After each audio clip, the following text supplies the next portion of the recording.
All right, here we go. AJ right. Johnson. What's Welcome to going on? VladTV, man. Man, what's going on with you? How you doing? Man, I'm a huge fan. Good. I'm a huge fan. I'm just going to say, and I'm sure you hear this all the time, but Friday has to be my single favorite movie of all time. Yeah. That's everybody's movie, man. It's everybody's movie. Yeah. It's the movie I could go back and just rewatch over and over again and always find something a little bit new Yeah. in it. Yeah. They say You every know time what I you mean? look at it, you see something new. Yeah. Like Yeah. I remember it was years before one of my friends pointed out that when the girl was yelling at Ice Cube on the phone, that there was a dude lying in bed with her. Yeah. in It the was background. actually two dudes. Oh, it's two dudes? Yeah, one was under the cover. Oh. Yeah, so you got to go back and look at that See, now. Yeah. whatever, this many years later, Yeah. I catch more stuff from this interview. So listen, Yeah. man, huge fan, and you played such a pivotal role Yeah. in that movie. Congrats. And Thank all you. the other movies you've done and, Thank you know, your comedy and everything, man. Definitely an honor to be talking to you Thank right you, now. man. I appreciate it. So you grew up in Compton. Yes, sir. Okay. Yes, sir. What was Compton like during that time? It was hard, man. If you made it out of Compton, you can make it anywhere. Okay. That's when they had the drive-by shootings every night. So you had to really watch yourself because you don't know which car was coming to say hi or which car was coming to shoot. So you had to be really careful and watch yourself back in them days. So you grew up in the days that NWA was rapping Yeah. about. Those Yeah. days. Yeah. Yeah. Yeah. So how big was the gang situation during that time? Oh, it was big. It was Okay. big. And back in junior high, we them was the days that when you was fighting every day at the school. Every day. Every day at school. And were there already Crips and Bloods and everything else like Yeah. that? It was all the Crips and Blood. Okay. They at the school, they meet on one side of the football field, we meet on one side, and we get in the middle of the field fighting. Okay. So were you involved in any of that? Yeah. I was Okay. And what were you? a Crip. You're a Crip. Yeah, Palmer Block. Okay. And at what age did you join up in all that? Did I leave? No, what age did you join the Crips? Oh, it had to be like 16. 16, Okay. 17, yeah. 16, 17. And you were jumped in and everything else like that? Yeah, I mean, it wasn't no jumping. You know, it just, I was from that neighborhood, so So you just became that yeah. by I affiliation? was just in it, just walking down the street and tripped. Next thing you know, I was in it. Okay. And did you guys have beef with another set? Like Yeah, in the it was area? like Fruitown, Fruitown, Pyru. Yeah, Pyru. Okay, so you grew up right in the middle of all that. Middle of all that. And we had to walk to their neighborhood because Davis was in their hood. So we had to walk to school to their hood to go to school. It was right over there where they stayed at. So it was like DJ Quick and Second to None. We was fighting them every day. Right. Yeah. Because those were Pyrus. Yeah. Any rappers come out of your area? Yeah, it did, and NWA, but they wasn't really Yeah. into all that. They was in the studio. Aha. Yeah, so they wasn't. Okay. What do you think was the worst thing that you experienced during that time? Back then, Yeah.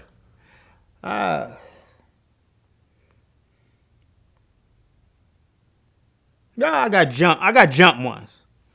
I got jumped because I had to stay at the school, and I was walking home and these two Pyrus was standing on the corner, and I had to walk towards them and they jumped me.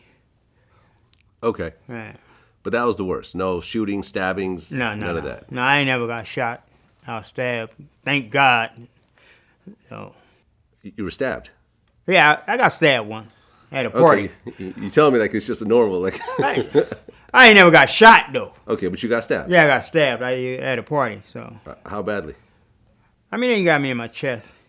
Okay. But, I mean, it wasn't no life-threatening injury though. Okay, so you just got some stitches and called it a day. And your dad was actually a stuntman. Yeah. And And- he started the Black Stuntman Association. Right. Yeah. And was he a stuntman the whole time while you were going to school and everything? Yeah. Okay. Because they used to take the white stuntmen and have them do the black stunts for the black actors. And my father, he seen that, and he got like 7 of his friends, and they went to Hollywood, and they went to the SAG board, whatever they did, and they started protesting that. So they started letting them do the black stunts for the black actors. So he got with Arsenio Hall and Eddie Murphy, and he started doing all they stunts for them. Gotcha. And how did he get into that? That's a real kind of different profession. I don't know how he did it, but he did it. So, but yeah, he the one started the Black Stuntmen Association. Okay. And, I mean, seems like a real dangerous job. Yeah. I mean, you're basically doing the stuff that no one else wants to do. Yeah, he used to do some stuff too.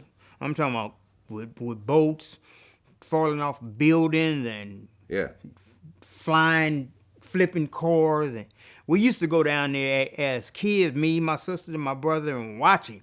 And we was like, "You are crazy." And then he was a background casting director.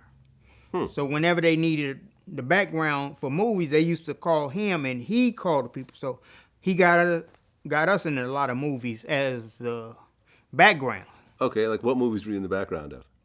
I was in like about 10 or 11 movies, like high school movies, but just as a background. Okay. Yeah. So you started to get a taste of that whole thing early on. Yeah. Did he ever like seriously hurt himself while doing these stunts? Oh yeah, he got hurt a lot of times. Like how bad? He like, I think he broke his ankle one time, and he was in the hospital for like, I think like about a week. Okay. Yeah, about a week, 2 weeks, but yeah. And then as he got older, you can tell that it was wearing him out. Wearing him out, yeah. I bet. I mean, all those injuries and just Yeah, pushing your body. He started moving slow and you know, talking slow, and you can tell it was wearing him out. So, but he did it for a long time. Well, he sacrificed a lot to take care of his family. Yeah. You know, as opposed to doing something illegal, he actually had, you know, honest work and, you know, and put his own health at risk. Yeah. So you guys could have food on the table. Yeah. Very, very dope, man. And I guess he was the one in the Harlem Nights scene with the little ass gun. Yeah. Yeah, that was So I actually rewatched it again. So Arsenio Hall was like, had the submachine gun. Stop shooting that little ass gun. Yeah. Pow. Yeah. That's him. Like, goddamn, stop shooting that shit. Yeah. The Eddie Murphy killed him, I guess. He the one gave me that advice. He told me whenever I'm on camera to always stand out. Mm-hmm. To do something on camera to make people remember me. Okay. So that's what, every time I'm on camera, I try to do something to stand out, to make people remember me. So yeah, that's what Well, I guess you wanted to be a stuntman at one point too? Yeah, I wanted to be a stuntman. And what happened with that? Yeah, he put me in this movie, in this high school movie. I'll never forget. Okay. And I had to run and jump over a gate, and at the top of the gate, I had to jump down. I ran, jumped over the gate, and jumped down one time, and I like, that's it, I quit. I'm not doing this. I did that scene one time, and they're like, okay, we got to do it again. No, we don't. Oh, so you just quit? Done. You quit right then and there. Yeah, I said, I'm done. I'm not doing this. I don't blame you. Yeah, but then I was in Lethal Weapon. Right. The first scene when they come on and Danny Glover, they come through that thing and we selling dope, and that's me running when they chasing it. That's me. They shooting at me. He got me that, and yeah, that was my first little stunt scene right there. Okay. Yeah, but after I jumped over that gate and they told me I had to jump from the top all the way down, I did that one time and that was it. I told them I quit. Okay, you graduate from high school, right? And you're not actually in show business yet until your 20s. Yeah. And I guess you met Robin Harris? My pops got us some background work on House Party 1. The first house party. He got us. We was background extras on that, and I had a Jerry curl, and all them other guys they had the high top fades, and they was all talking about my Jerry curl.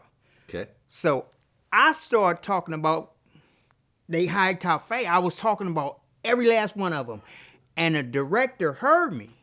And he was like, man, have you ever done that on camera? I said, done what? He said, talk about people like that. I like, no. He said, man, well, we got a scene in this movie where Robin Harris come through the party talking about folks. We want you to talk about him. I say, like, okay. So Robin came through the party, and he talked about my curl, and me and him was talking about each other. Just capping on each other. But they cut all my scenes out. And they just kept that one scene in there where he said, yeah, you better not ever do a crime because the police will never have time to find you. All they got to do is follow the drip, follow the drip. Oh, yeah, I remember that. Follow the drip. And that's all. You're the follow the drip guy. That's all they kept in here.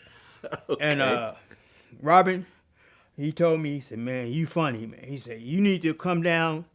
I got a comedy club on 43rd and Crenshaw. He said, you need to come down there and get on stage. Okay. I was like, man, well, I'm not no comedian, man, but I'd give it a shot.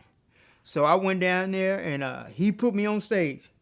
I did 5 minutes. I was just talking about my family and myself, and they booed the shit out of me. And Robin told me, he said, man, go home, write you 5 minutes of jokes. Come back next week. So you were just freestyling the first time? Yeah. Okay. I didn't know what I was doing. Okay. So I went home and I wrote 5 minutes of jokes. And I came back the next week and I killed. And from that day on, I've been on stage. Doing stand-up. Killing them. Killing them. Okay. So you had that little role in House Party. Yeah. And then what was the next set of movies that you were doing? I started doing comedy, and Dr. Dre put me in his video as Sleazy E. Sleazy E. Yeah. And then from there, Cube came to me. Okay, so hold on. Let's talk about Sleazy E for a second. Okay. So that was your first real on camera appearance Yeah. after that? Oh, okay. I didn't realize that was okay. Yeah. Got it. And Okay, so hold on a sec. So NWA breaks up. yeah.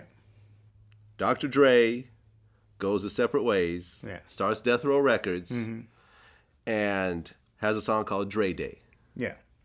where he's dissing Eazy-E. Yeah. He also dissed Luke, but Eazy-E was kind of the main focus. And I ran into him at the Comedy Store. Okay. And he said, man, I'm doing this video. I want you to play Eazy-E in it. And I'm like, cool, no problem. Had you ever met Eazy-E at this point? Yeah. And man, Eazy was cool. Right, because Eazy's from Compton. Yeah, exactly. Okay, so you guys knew each other and everything? Yeah. So it's a funny story. It's a funny story. Go ahead. So I did the video for Dre. Right, and you're playing Eazy, and then he had this fat white guy playing Jerry Heller. Oh, and, yeah. And you were calling him boss and stuff like that, Yeah. like All he was that. your master and all Yeah. that type of stuff. I called him Dad. I was like, that's Dad. Dad, right. Yeah. Okay, there we go. So, and then I did the video. I guess Eazy seen it. So, Eazy called me. He like, man, everybody thought that was me in the video. Oh, really? Yeah. He like, man, you got to do my video to show people that wasn't me. Real Compton City G's. I'm like, no problem. So I do Eazy video. and in the video, the real Eazy runs into the fake Eazy. Yeah. And you start shaking. Yeah. But listen, Suge Knight get word that I'm doing Eazy video. Okay. He called me into his office. Before the Eazy-E video. Before the Eazy video is done. We just done half of Eazy video, like we done one day of it. So I have to go back tomorrow to finish it. But Suge called me into the office. He like, man, you can't finish that video. I'm like, what? I don't have nothing against Dre. I don't have nothing against Eazy. I'm a comedian. I'm trying to pay my rent. Right. You know what I mean? You can't do it. I'm like, what you mean I can't do it? He already paid me. Suge pulled a gun out. Pow. I said, you can't do it. I won't do it. I went and told Eazy. I said, man, I can't finish the video. He like, why? I said, Suge told me I can't do it. Yo, come on, man. You won't let that nigga punk you like, I can't do it easy, man. You told Eazy about the gun and everything? I told him everything. Okay. So, yeah. Like, well, what we gonna do, man? I know somebody that can finish the video. So I called Ornez J. So Ornez J finished the video. He played Eazy. So in the first half is me, and in the second half is Ornez J. There are two sleazy E's. Yeah, in the video. In the Compton City G's video. This is some hip hop trivia right here that nobody knows about. Yeah, that's what happened. Okay, because you felt that Suge was serious. Yeah, so I had to give Ornez J the money that Eazy gave to me. I had to give it to Ornez J. So even though you'd already done, but he kept your parts. Yeah. So, he kept it in there. So technically, Suge didn't really accomplish what he set out to do. No, he didn't. Because I just couldn't do it. Because I did Dre video. The video got finished and done. I just couldn't do it. Right, because at the end of the video, I guess Sleazy E gets killed. Right? Yeah. Because you see like a body just lying there. That's Ornez J laying down. Right, because I think you had a sign like "We'll rap for food" or something like that. That was in Dre video. That was in Dre's video. Yeah. But at the end, you see the sign, I think. Yeah. But then at the end, laying in the gutter, that's Ornez J. Okay. Whose idea was the sign? Yeah. Whose idea was the "We'll rap for food" sign? That was me. That was your idea? Yeah. Okay. Yeah. Because I told Dre, we was out there in the valley, and I said, Dre, man, you should make a sign and let me like dance right here and see how many cars will stop. Man, it was so many cars stopped and blocked up and blowing their horn. That shit was so funny. I love it. That shit was funny. I love it. I love it. Wow. And did you continue to have a relationship with Eazy after that? Yeah, we were still cool. Yeah, we were still cool.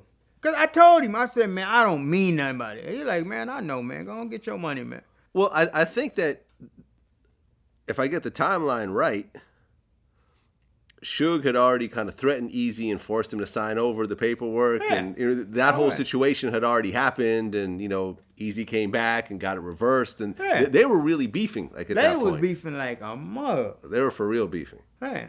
But Eazy wasn't really scared of him. Didn't seem like it. He wasn't scared of him. Yeah. Yeah, I mean, he's Eazy. Yeah. He was a multimillionaire. They was talking about way back then. Talking about making Straight Outta Compton, and I was supposed to play Eazy-E way back then. Everyone knew what they had. I mean, NWA was, you could say it was the most important hip hop group of all time. They changed the landscape of everything. And in fact, I remember I talked to Alonzo. Yeah. Like I remember I talked to Alonzo, and he was, we talked about the effects of gangster rap in LA, and he said that NWA and gangster rap made gangster lifestyle cool. So the ratio started to change. Everybody was a gangbanger. It used to be 5% gangbanger, okay? Because gangbangers, once upon a time, had a code. You just couldn't have a gun. You had to be able to fight. You had to have something to bring to the hood other than a pistol. Well, at some point in time, when the dope and the gangbanging became profitable, everybody became a gangbanger. So now you got 95% gangsters or 90% gangsters and 10% civilians. And back then, you didn't see Crips and Bloods in the studio together. Not at all. If you may have liked, you may have liked DJ Quick's beats, but if you were a Crip, you're not recording with him. That just wasn't gonna happen. Yeah, it was a messy time. That shit was crazy. Niggas be taking guns to the studio. Yeah. Why is you taking a gun to the studio? Yeah. What was some of the craziest shit that you've seen around that time? Hey, that's what I'm saying. Somebody taking a gun to the studio. A lot of people got beat up at death row. Yeah. I heard there was a special room in the back. I'd heard. Man, let me tell you something. When we did the Up and Smoke tour, Oh, you did that also? yeah, Okay. when we did the Up and Smoke tour, it was these two dudes. They was brothers. We was on the elevator, and they got on the elevator. All they wanted to do was go upstairs and shake Snoop and Dre hand. That's all they wanted to do. They had on rings and watches and necklaces, and they like, man, we just want to meet Snoop and Dre, man, shake their hand. Shit, we're like, all right, y'all, come on, man, get on the elevator. We'll take y'all up there. We was on the 12th floor. We got to the 12th floor, man. Them dudes walked off the elevator. Next thing you know, man, that whole elevator, it was nothing but bloods. That whole elevator, man, was beating their ass. And taking their stuff. Taking their jewelry, their watches, their ring, everything. I'm like, I got to get the fuck off this tour. All they wanted to do was shake their hand. I look back, they was laying in the hallway, man, just out. Knocked out, just laying in the hallway. Yeah, I mean, Suge was running death row recklessly. Hey, like a boot camp. Yeah, recklessly. You know, he was always someone I never wanted to meet. We've been in the same room together, never talked to him. I just always felt like this was someone I don't want to get to know. I'm good. You know what I mean? And it's funny because I always say this. Suge could have been, you know, a half billionaire along with Dre right now. Yeah. He could have had a piece of Eminem, 50 Cent, Kendrick Everything. Lamar, Beats by Dre. He could have been Everything. his business partner for everything. And you see where Dre is right now. You see where Yeah. Suge is right now. Yeah. Karma, the mother. TK Kirkland was on that tour also, right? TK Kirk? No, he was on that Straight Outta Compton tour. Oh, yeah. He was on an earlier tour. Yeah, Yeah, you're with right. NWA. You're right. Did the Friday thing come next? Yeah, we came back. And then we did Q came to me and he said, man, we finna do this movie called Fridays. I got this character that I want you to play, Ezel. Mm-hmm. I'm like, all right, cool. Then he came back. He said, no, man, we talking to Tommy Davidson about it. So they put me on the back burner. And they gave Tommy Davidson the part. Tommy Davidson was supposed to be the crackhead. He was supposed to play Ezel. Right, because at that point, I guess In Living Color was popping, and he was a big celebrity. Yeah, they wanted him to play Ezel. But then I guess he came back and told them he couldn't do it. So they called me again, and he was like, all right, man, we want you to do it. I'm like, okay, cool. You were cool with playing crackhead? No issues with that at all? Huh? You were cool with playing the crackhead? You was cool with that? Yeah. I mean, you know, because I based that character on my brother. That's what because my brother used to be a crackhead. So that's all I was doing. I was just basing it off of my brother. So I just. So your brother would act crazy like that? Huh? Your brother would just act crazy like that? Yeah. My brother used to do some shit. So What was the craziest thing you seen your brother do? I rode down the street. It was like, it had to be like 99 or 100 degrees. And this nigga was sitting on a curb with a fur coat on. Man, I couldn't stop laughing.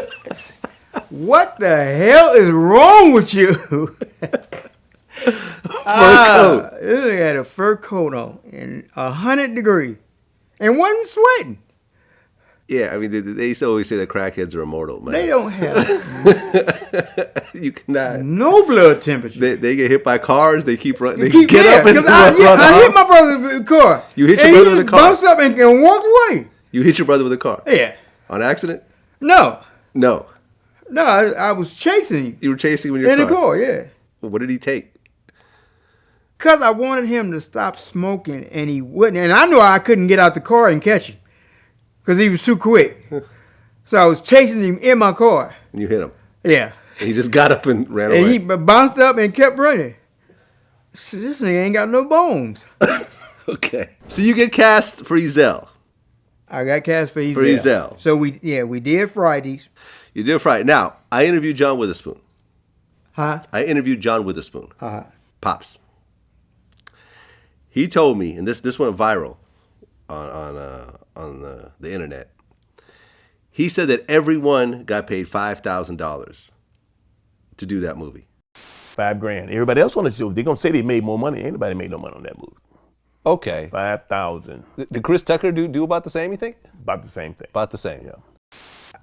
Yeah. That's why I was mad. I didn't get no $5,000. You got less than $5,000. Yeah. What'd you get? They paid me gas money to get up and then back home. You did it for free. Basically. Basically. Yeah.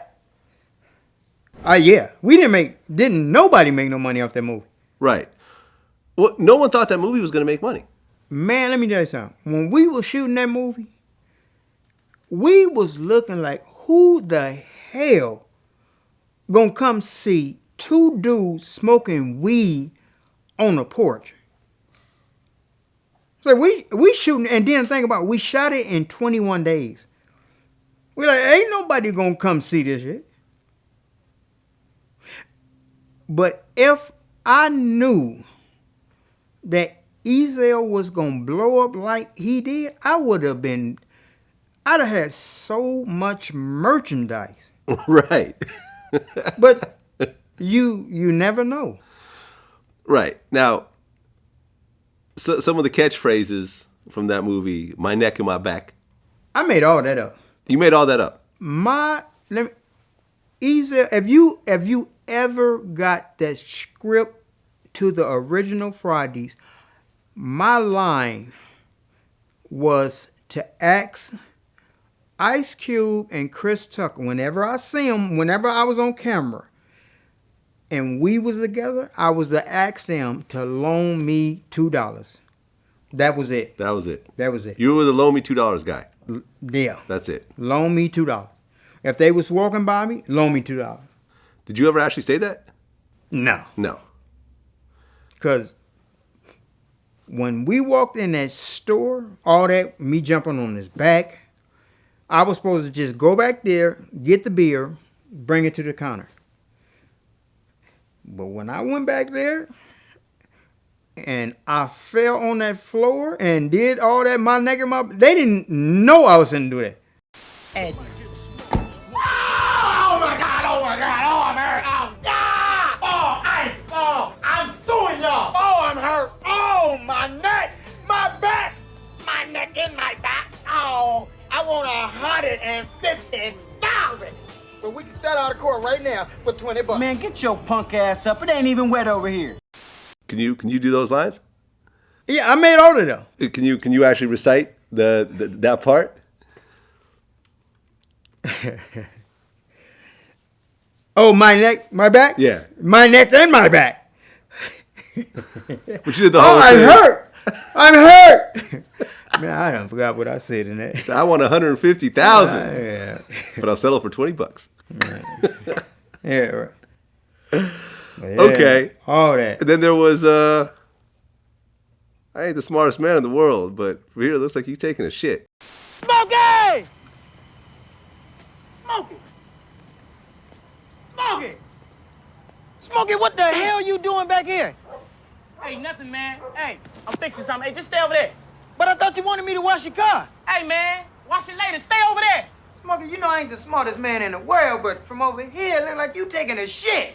Ezel, get the hell on my back. Oh, man. Oh, okay, let's smoke. You been eating corn, huh? Oh, get the hell on my back. All right, man. All right, man, but look, between me and you, man, when you're done, I'll clean all that shit up for you for $2. All that. I clean all that up for you for $2. All that. So all that was ad-libbing. All that was ad-libbing. And F. Gary Gray, he had to keep saying, man, cut. We gonna keep that. And then at the premiere, he was like, damn, AJ, man, we should have had you through the whole damn movie. I told you. Right, because he actually played like the sweep-up guy at the store. Yeah. Hey, Right. He's like, get your ass up. It ain't wet over there. He went over there, yeah. But at the premiere, every time I came on camera, every time they seen me, they start laughing. I ain't even saying nothing. I mean, did you see the potential with Chris Tucker as he was doing that? Because that was his first film role Yeah, also. that was everybody's first film. Yeah, that's true. Everybody on that film. But John Witherspoon had some stuff before. Yeah, but not no big stuff.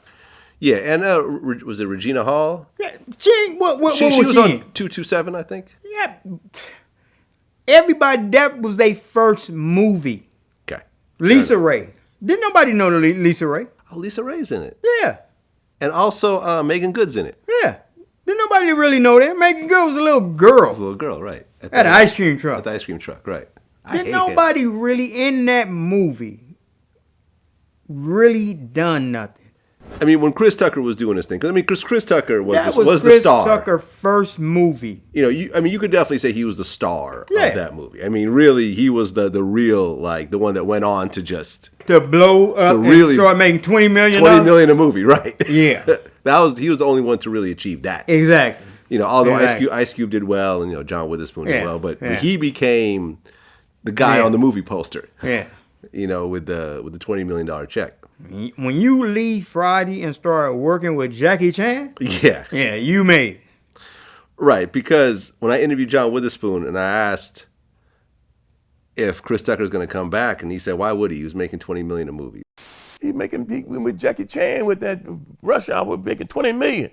So I wouldn't go back to Friday either. So that was it. It was just a money thing. Oh, it's all about money. Oh no. But obviously he would have gotten him. You know, it's not like he's going to get 5,000 to do next Friday. I mean, No, at this no, point, no. he's a I got superstar. 400,000. For the second one. Yeah. Okay, so he would have gotten probably even more, He probably got it more. Yeah. but it wasn't. But it enough. wasn't no 20 million. 20 million. Okay, so So you're gonna get a 3-picture deal for 20 million each. I would have been right there with him. Yeah. Did you get like residuals and everything else like that from the movie Yeah, afterwards? yeah, we still get, but ain't like 60 cents. Okay. It's not the big It- huge. You gotta pay more to cash the check than what you gonna get. Okay. The check is 60 cents and you gotta pay $3 to cash it.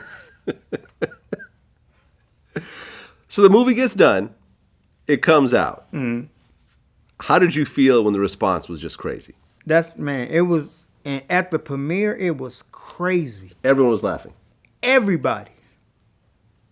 And when he came back there and said, damn, man, we should have had you through the whole I want to sock him.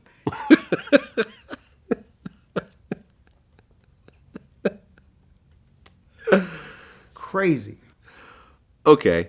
And the movie went on to do great. Yeah.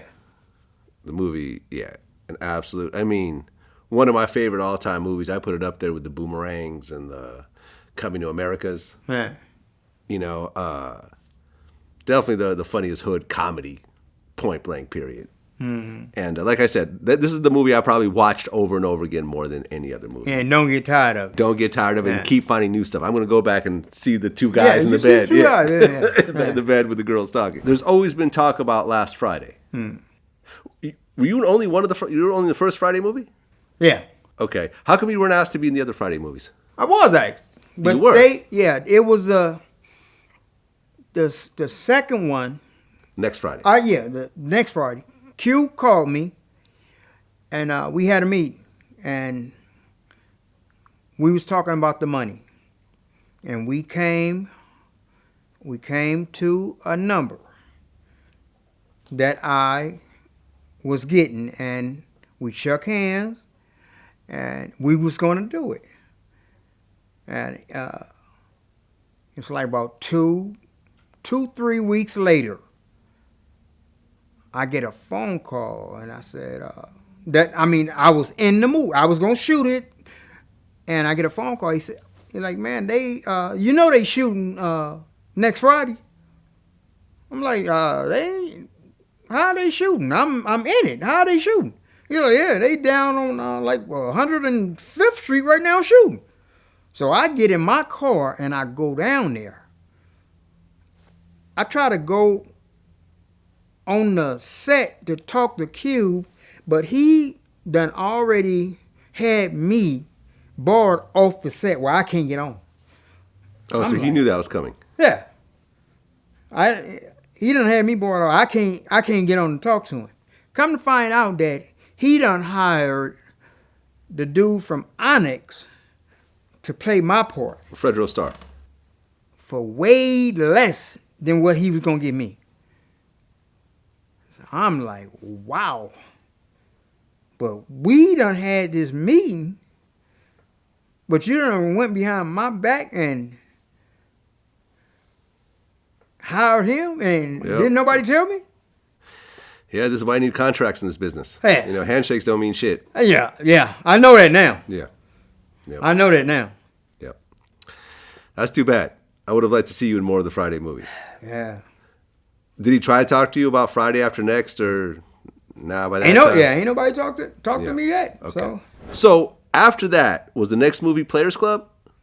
Yeah. Okay. You played the doorman. Yeah. And Lisa Ray was essentially the star Mm-hmm. of the movie.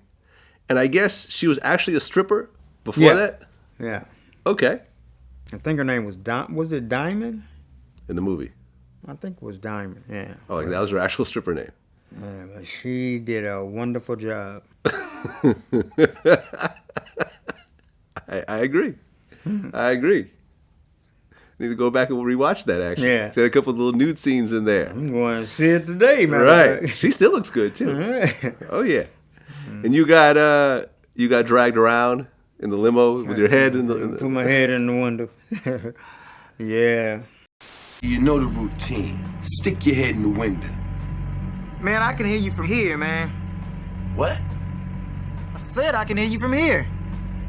Nigga, I think you better stick your head this window unless that suit you got on is made of Kevlar or some shit. Put your head in the Grab me from a motherfucking nigga car, like that. Man, I nigga. ain't be going for this. You rolling me up all in your window. St. Louis, what's up? Tell Dollar Bill to bring me my money. He ain't in there. He went to the airport. He went to go pick these girls up, man. He should be back about 11 or 11:30.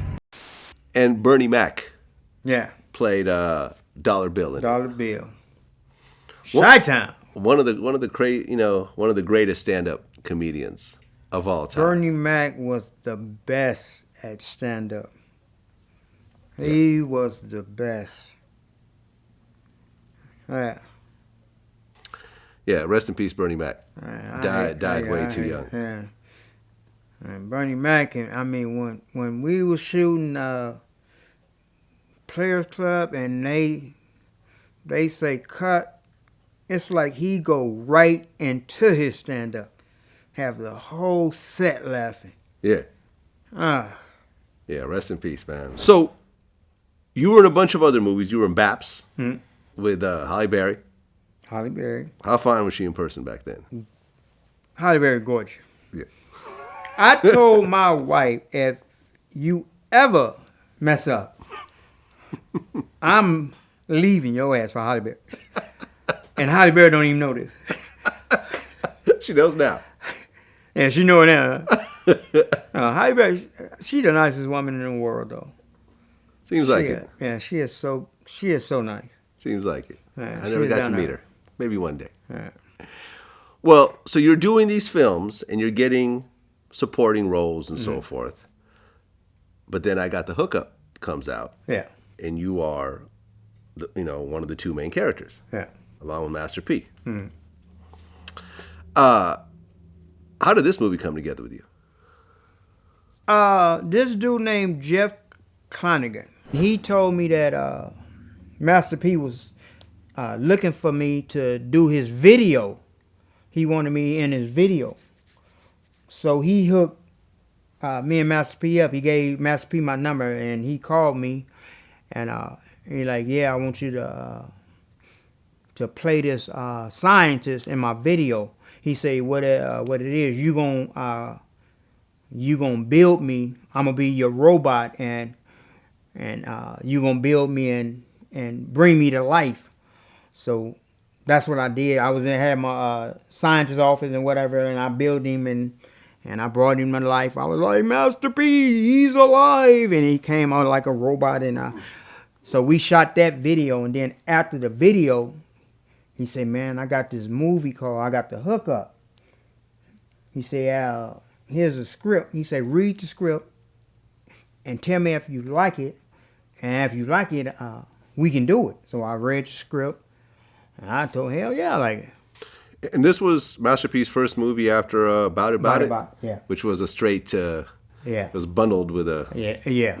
with a CD or something. And Yeah, and he made more off I Got the Hook Up. really? Yeah, because he did everything with his money and everything came back to him again. So Right. Pete is smart as shit. Because it's funny because John Witherspoon told me that $2 million. We got paid $5,000 a piece to do that movie. Right. And I guess Ice Cube was going to put up the money himself, Right. but New Line Cinema talked him out of it. They said, look, ain't no sense you losing $2 million. If the movie bomb, we just take the hit. Yeah. Listening to them. listen to them. Master P said nah. Yeah. They try to do P like that. Yeah, I don't need y'all. I got millions. Yeah, I got $1 million in my left pocket right now. Okay. Yeah. He put it up and it did well. Yeah. Right. The bitch be gone spray. Yeah. That was my favorite line out of there. Somebody gonna get that motherfucking ass whooped. Blue, how you gonna sell us this sad ass TV? Yes, up here, you blind monkey bitches. Before I get out my bitch be gone spray and spray you. Bitch be gone, bitch be gone. You know, and then he went on to do Foolish, right? Yeah. With Eddie Griffin. Eddie Griffin. And I actually interviewed Eddie, and Eddie said that Master P gave him $1 million check. So he said, you got any scripts? I said, nigga, I'll be right back. Ain't bullshit. Got in the car, nigga, went over to Press's house, got the script, Foolish. So brought it back, handed it to the nigga.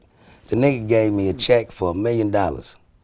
Master P gave you a check for $1 million. For the script. For the script. For the script. Yeah. Yeah, he takes care of Eddie Griffin. Yeah. Yeah. Did you do well with I Got the Hookup financially? Yeah. He took care of me too. So was that your biggest payday in Hollywood at that point? Yeah. That's what's up. Anytime I work with P is my biggest payday. Shout out to Master P. Yeah, shout out to P. Shout out to Master P. Yeah. One of the most, you know, everyone talks about the Jay-Z's and the Diddy's and everything else like that. I think this is one of the most underrated, businessmen in hip hop. Yeah. Who doesn't owe anyone any money. You don't need these Birdman stories coming from him, no lawsuits and whatever else. He pays people, everyone makes money. He's still living well. Yeah. And they be talking about, Master P broke. No. Master P is not broke. No. Master P ain't nowhere near broke. Nowhere near broke. No. So, at one point, you started catching a bunch of DUIs. Yeah. You caught 5 DUIs in 3 years. Yeah. You were facing 20 years? And it was so crazy, man, because it was like I caught one Friday, and then I caught one next Friday. It was like they was waiting on me, man. I was going to bars, drinking, and then I pull out the bar, and they right there. I'm like, dumbass, it's a bar. Of course they're gonna be sitting right there waiting on you. But yeah, I got 5 of them, man. And so okay, I see what's happening now. You're not supposed to be driving after the first one, right? Right. So you're driving with a suspended license. Yeah. And that's why it's so serious. Yeah. And you just kept getting caught again driving with another suspended license. But it's like, man, I be telling myself, man, it's like when I get drunk, well, I don't drink no more. So when I was drinking and I get drunk, I tell myself that I can drive hella good. And I believe this shit. And then I used to live in Corona. So I used to go to this strip club out here, King Henry. And I used to get like hella drunk, and then I leave there and drive a fucking hour to my house drunk. But yeah, but I ain't had no drink now in over 6 years, so Congrats. Yeah, I'm good. I'm good. So you were an alcoholic back Yeah, then. I'm still an alcoholic. You just recovered. Yeah. 6 years, that's a long time. Yeah. Very long time. Congratulations. And I just, the thing about it, I just stopped cold turkey though. Because I was drunk. I was drunk one day. And I was like drinking, but I couldn't get drunk. But I was just like drinking, but I said I couldn't get drunk. I said, I'm just wasting my goddamn money now. So I got on my knees and I said, God, if you just take this liquor, the taste of this liquor out my mouth, I will stop drinking. And I went to sleep and I woke up sober. And I haven't had a drink since then. Since 2012. Yeah. Congratulations. Congratulations. I know a lot of people who have suffered with this, and that's what's up. And plus the judge said if I come back in this courtroom with another DUI, I'm going to the pen for 20 years. 20 years. 20 years. Have you done any jail time along the way? Well, I did. They get on my. I think it was my third one. They gave me 3 years. You did it? Yeah. You did 3 years. Yeah, but what it was, I was fighting it. So I did 2.5 years in the county because I was going back and forth fighting it. And then they gave me time they served? said, okay, 3 years. So by the time I made it to the pen, I only had to do 3 months. Okay, yeah, because you had the time served from the county. Yeah.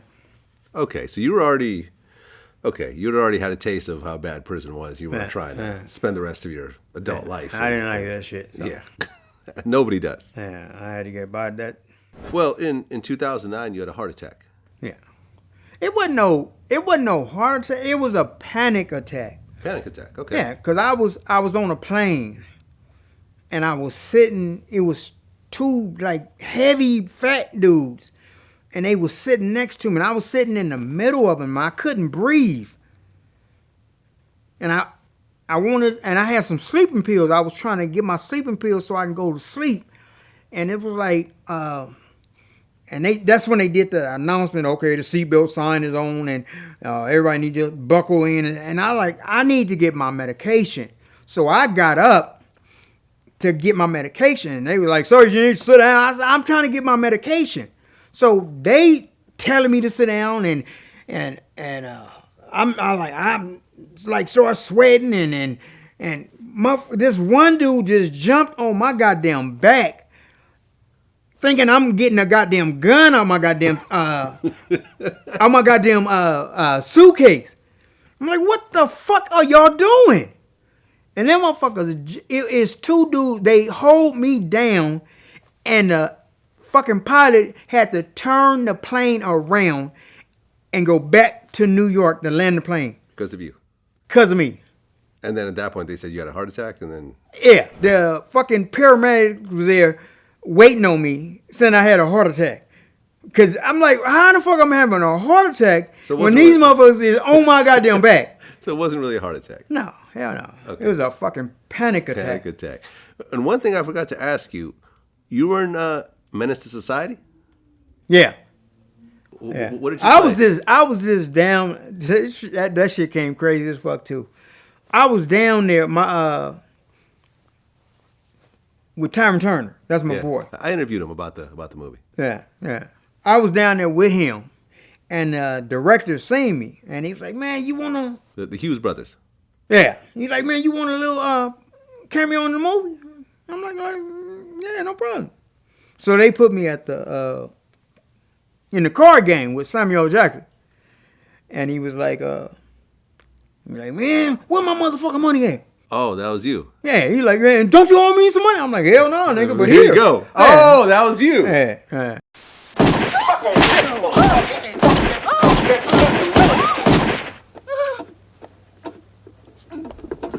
Tad, what the fuck, man? Fuck you tripping off of? You owe me some money, motherfucker! Man, hell no, but here you go. Yeah, because some of these I was having problems looking up because it didn't really say who the character was. Okay. Were you around when Tupac was part of the movie? No.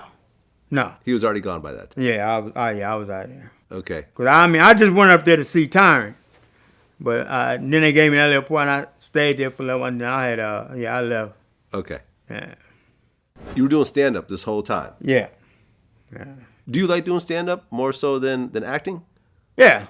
I like doing stand-up, man, because you can go up there and just be free, man. I mean, you can just, to hear like 3,000 people laugh at one time, it's like a high.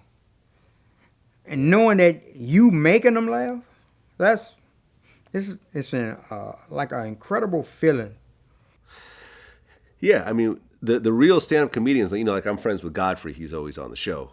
He does stand-up every night, sometimes multiple times, like 7 days a week, 28 days out the month. Like, if he's not touring, he's doing like the Laugh Factory, the Comedy Cellar in New York. Like, he's just stand-up comedians all the time. All the time. Yeah. Are you the same way?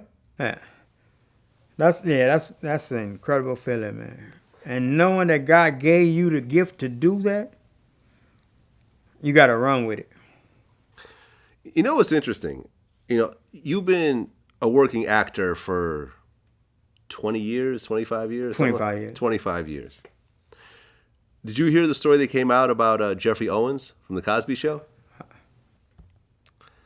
Well, the guy who played Elvin on The Cosby Show, recently there was a photo that came out of him recently. He's working at Trader Joe's. He's working at Trader Joe's? Trader Joe's.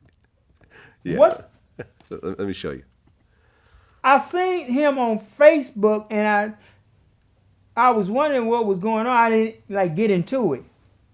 Get the hell out of here. Remember him? Yeah. Wow. 56 years old. And a very interesting kind of effect happened. Everyone starts speaking up for him, saying, "Oh, he's working. You shouldn't be job shaming." He came in, he did like Good Morning America. He started doing interviews saying like, "Yeah, I'm doing honest work and work should be celebrated." But let me tell you how I really feel about this, and you could comment on it yourself also. What people aren't saying is that he's been getting that Cosby Show rerun check this whole time until Bill Cosby fumbled the rerun money when he caught all those charges. So what I feel is he's working at Trader Joe's because he's been kicking his feet back collecting those rerun checks this whole time. Yeah. And he's had little bit rolls here and there. And now at 56 years old, when those rerun checks run out, now you have to go and get a job. Yeah. That a 16-year-old could do when you're damn near 60. That money don't run out. Yeah. That's crazy. I don't think there's nothing to be celebrated about that. Nothing. You should be, by the time you're that age, you should be living off all the work that you've been doing this whole life. Exactly. This is not something to aspire to. I'm in my 40s. I don't aspire to be bagging groceries in my 50s. Man, that's why I am so glad that I do comedy. Because I can go out on the weekend and make money. Right. Because you've been doing comedy this whole time. Yeah. If you just started now and said, "Hey, remember I'm the guy from Friday?" Yeah. No one's going to book you. Exactly. And as a actor, comedian, you have to hustle all the time. All the time. And this is why you've got a Benz outside and you're good these days. Right. Whereas someone like this, who's been not hustling, now has to go and bag groceries. Wow. When he's almost a senior citizen. That's 9 years away from retirement. And I've had friends like this. I've had actor friends who refuse to get a job, who just sit at home all day, going on a casting call every so often, getting little movie bits every so often. You got to hustle, man. And this is what I feel people should be talking about, as opposed to oh, it's work, it's job shaming. Fuck all that. Man, they probably never think they're going to run into them days like that. Who would think that The Cosby Show would be taken off the air? Yeah. Who would have called that? Nobody. You better call Bill. That's what he better do. And Bill I can't help you right now. You see what I'm going through. Bill's going to jail. Yeah, I know. Bill got convicted. Were you surprised when that happened? Yeah. Have you, being in the industry, have you heard stories about this or? Yeah. I didn't. At first, I'm gonna tell you the truth. At first, I thought they was just messing with Bill. I thought they was scaring him. Okay. Then I say, they finna lock Bill up. Bill better die. That's what he better do. I should be laughing at this. Bill better die. Just stop taking those pills, medication. Yeah. And just let it run out. Bill better die. I can't imagine Bill in prison. Well, he's going to be in a probably a pretty nice prison. Jello pudding. In a cell filled with pudding. Bill better die. Yeah, man. Crazy. Well, listen, AJ, man. Like I said, huge fan of what you did. You got work that people are gonna watch and laugh at long after you're gone. You know what I'm saying? Like you've left a mark on entertainment that will go on. I'm very sorry you weren't in the other Friday movies. But you were in Players Club, which was Ice Cube also. So was the Players Club come between the Friday movies? It came after. It came after, but not after next Friday. It was before next Friday. Yeah, no, it came before. Before, next okay. Friday, yeah. So at that point, you and Cube were still cool. Yeah. It's kind of weird. He cast you in 2 movies, but didn't cast you next Friday. Yeah. I don't know what Cube going through, man. Have you ever confronted him about it or talked to him about it? I asked him about it, but he went around the conversation. Nigga start rapping. Yay. Yeah. They went to the west side on me. Yeah. West side? Yeah. Next thing I know, that Dub C was there. I was like, oh, what y'all doing? It's funny because actually now that I think about it, when we're talking about Friday, there was the soundtrack.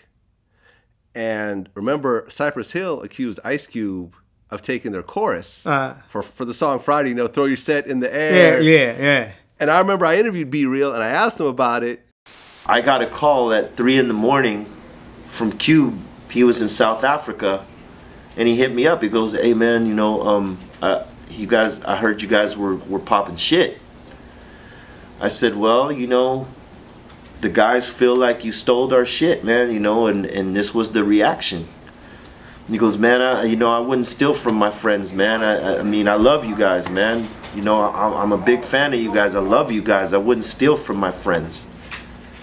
And I said, I understand, it's all good. And he's like, shit like this happens in hip hop. People come up with similar choruses and, I don't know what to say, but I didn't steal it from y'all. And I'm like, all right, cool. Let me talk to the other homies and try to square this away. Because I wanted to believe him. Start rapping again. Q know to rap around some shit. Oh, man. Well, anyways, listen, shout out to Ice Cube. At the end of the day, he put out some great projects, both music-wise and film-wise. Yeah. I'm just trying to see what he going to do on this last Friday. You think it's going to happen? He keep going on TV saying it's going to happen. He done went on TV on Wendy Williams and he was on some other show saying they supposed to start shooting at the end of this year. So, and the end of this year is here, so. Yeah, right. Because they had some stuff, but that was, I think, for something else. It was like, man, you ask him about it, he gonna talk around it. He gonna start rapping. He gonna start rapping. Yeah. That's how he make up all his songs. Yeah, man. Well, listen, AJ, man, I appreciate the talk. Huge fan. I appreciate you and too, I'm going to go back and rewatch Friday and look for that one scene. And check this. Look under that cover and watch that. There's watch two guys. Under that cover. 2 guys in the bed. Right. Yeah, and that movie made a lot of people's careers. Yeah. Like I said, I mean, Chris Tucker. I mean, you could say he was going to blow up anyways, but you never know. Yeah. After that, because then he had Money Talks afterwards. He had his own movie, and then Jackie Chan came around, and it was exactly. And he stopped having to do anything. I'm just waiting to see what they're gonna do, man. I'm trying to give me another check. Yeah, man. Yo, I say, let me just put this out in the universe. Ice Cube, bring back everybody for last Friday. Bring back Chris Tucker. Bring back Debo. That movie will make so much money. Bring back Ezell. Yeah. Bring back Mike Epps. Bring back Ricky Smiley. You know what? Bring back Cat Williams. Yeah. Bring back Michael Blackson. You know what I want them to do with Ezell? I want Ezell to go in that store and buy a lottery ticket and win like $150,000. But I'm gonna have all my money in my pocket but I'm gonna still be doing crackhead stuff. I'm gonna buy me a scooter, with the 150,000. but I'm gonna still be doing crackhead stuff with $150,000 in my pocket. I ain't gonna have no bank. No. I don't trust banks. Crackheads don't. No, we don't trust banks. You keep it on them. I'm gonna spend my money $2 at a time. $2 at a time. 75,000 times. Yeah. And ask to borrow $2. Yeah. Still asking for $2. Still ask to borrow $2. That's how we're gonna end it. AJ, man, congrats. Until next time. Thank you, man. Peace. All right, dog.